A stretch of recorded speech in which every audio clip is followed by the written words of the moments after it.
where the ground beneath your feet is rich in minerals and where the people are even richer in enterprise and ambition. I love the title of this book, AI-Driven Manufacturing, Innovation, Efficiency and Sustainable Growth. The top priority for my government is growth. We need to grow our economy and we need to help our partners grow their economy. And we want to be a partner of choice here in Odisha, which is why I prioritize coming to and speaking at events like this.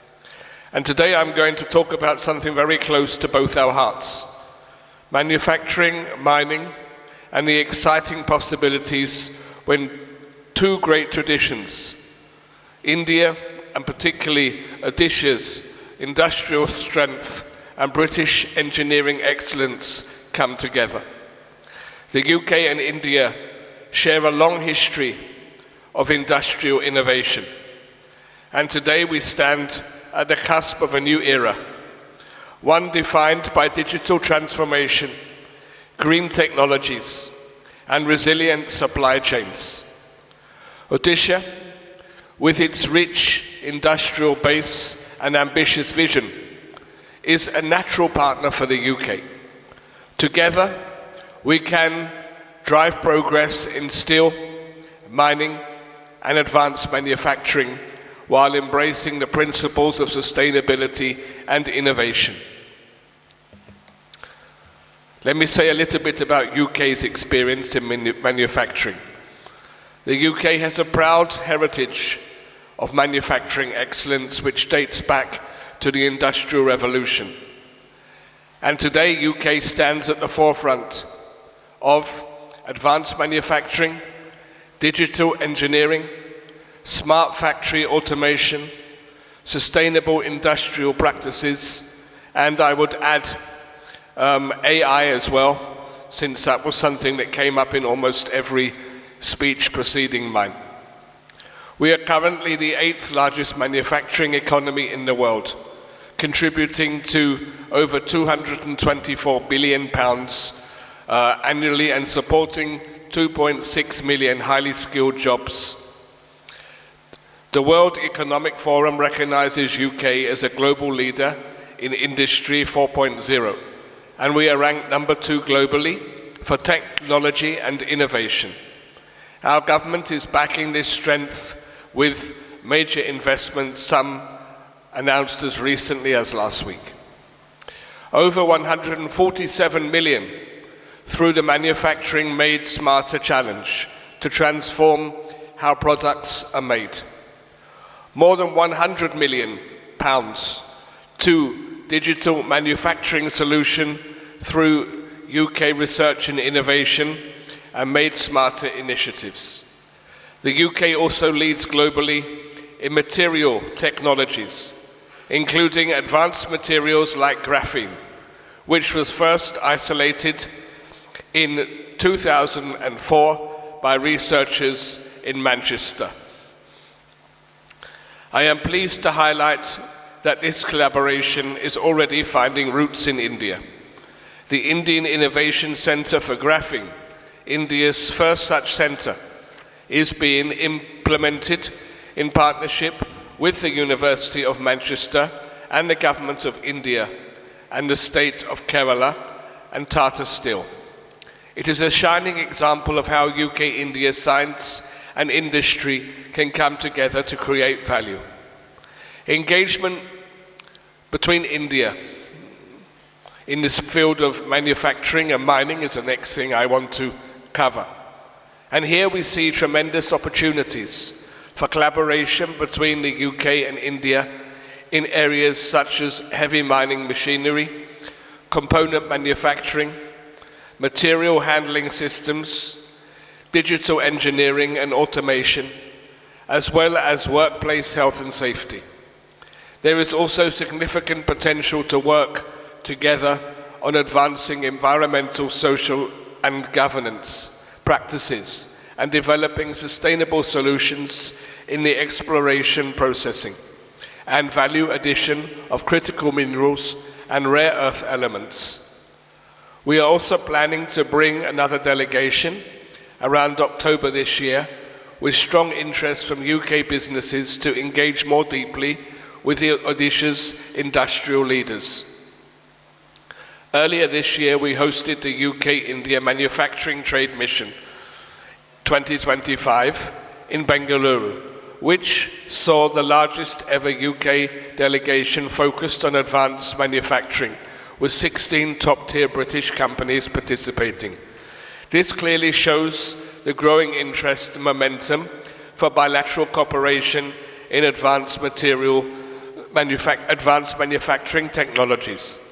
Some of the UK companies operating in India include Vesuvius, JCB, Spirax Sarco, Rotok Controls, Renault, Rotolock, Severn, Smiley Monroe, Hewitt Robbins, MMD, Patterson and Cook, Alan West, Davis Darby, Date Mine, SRK Consulting, and of course there are many more. Let me now outline some of the tangible areas where UK and Odisha industries can collaborate. In the area of steel advanced manufacturing, advanced alloys and coatings, where UK metallurgical and R&D firms can support Odisha's steel producers to move up the value chain. Plant digitalisation, AI-driven production, optimization, predictive maintenance, and automation in rolling mills and furnaces. In decarbonization of steel operations and process optimism, the UK has some of the world's most cutting-edge solutions. And on digital twin technology and smart sensors, we can help improve industrial efficiency, quality control, and reduce wastage. In the field of mining and critical minerals, the UK has consultancy and mine equipment solutions. It can support exploration and processing, collaborating on mapping, resource estimation, and processing of critical minerals like lithium and rare earth elements, as well as graphite. On sustainable mining and mine rehabilitation, UK companies bring global best practice in tailings management, post-mine land use, and biodiversity restoration. On automation, digitalisation, and mine safety, deploying smart mining systems and IoT-based safety platforms. And on ESG integration, ensuring mining growth is aligned with environmental and social standards. In addition, these partnerships can help Odisha become a hub for clean steel and sustainable mining, boost industrial productivity through digital tools and automation, and create high-quality jobs and build future-ready skills.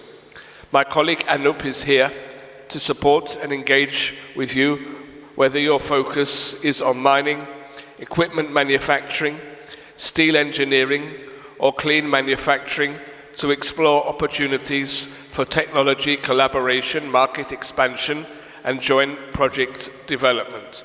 Anup, please do just stand up so people know who you are. Please do approach Anup in the breaks, and he will be very happy to engage with you. So hopefully I've established the fact that the UK has not come to you with a pickaxe, but with a hand of partnership. I'm very keen to explore further with my fellow guest of honor, Mr. Sharma, how we can do more to work in this space with the industry and with both our respective MSMEs to try to deepen the relation between UK and Odisha. However, this is not a one-sided pitch. I have another invitation for Odisha companies, and that is where you can see UK as a launch pad for your global ambition. And with this regard, let me introduce you to Cornwall. Yes, this is a place that people go for cream tea and coastal holidays. But it's also where the ground is humming with lithium, tungsten, tin, and innovation. Cornwall is a world-class mining district with a 4,000-year history, and it will offer Odisha companies three things: unmatched mineral resources, a home to lithium-enriched granites, one of only 5 globally, and the second largest tungsten resource in the world. Deposits of tin, copper and cobalt, all designated as critical by the UK government. B, cutting-edge technologies, AI-driven exploration, satellite mapping, drone surveys and 3D imaging to maximize efficiency.